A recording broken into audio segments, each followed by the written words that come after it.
ગુજરાતમાં 3 દિવસમાં બમણા થયા કોરોનાના કેસો। હાલ ગુજરાતમાં કોરોનાના 223 જેટલા એક્ટિવ કેસો છે। અમદાવાદમાં સૌથી વધુ 145 કેસ તો રાજકોટમાં 23 કેસ નોંધાયા છે। 223માંથી 11 દર્દીઓની હોસ્પિટલમાં સારવાર ચાલી રહી છે। ગુજરાતમાં સોમવારે સાંજ સુધીમાં કોરોનાના 109 દર્દીઓ હતા। ગુરુવારે સાંજ સુધીમાં આ આંકડો વધીને 223 થઈ ગયો।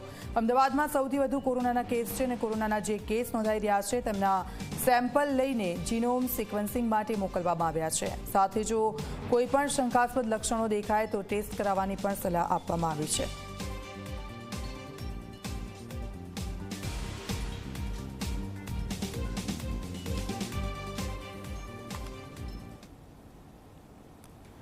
તો રાજ્યમાં કોરોનાના વધતા કેસો વચ્ચે હવે ચિંતાનો માહોલ છે। સુરતમાં એક જ દિવસમાં 4 જેટલા પોઝિટિવ કેસ નોંધાયા છે।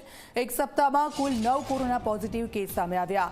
સગરાપુરા, ગોડાદરા, રામનગર, ઉધના વિસ્તારમાં કેસ સામે આવ્યા છે। મેયરે આરોગ્ય તંત્રની તકેદારીના પગલાં ભરવાની સૂચના આપી છે। નાગરિકોને ભીડભાડવાળી જગ્યાઓથી દૂર રહેવાનું અને માસ્ક પહેરવાની અપીલ કરી છે।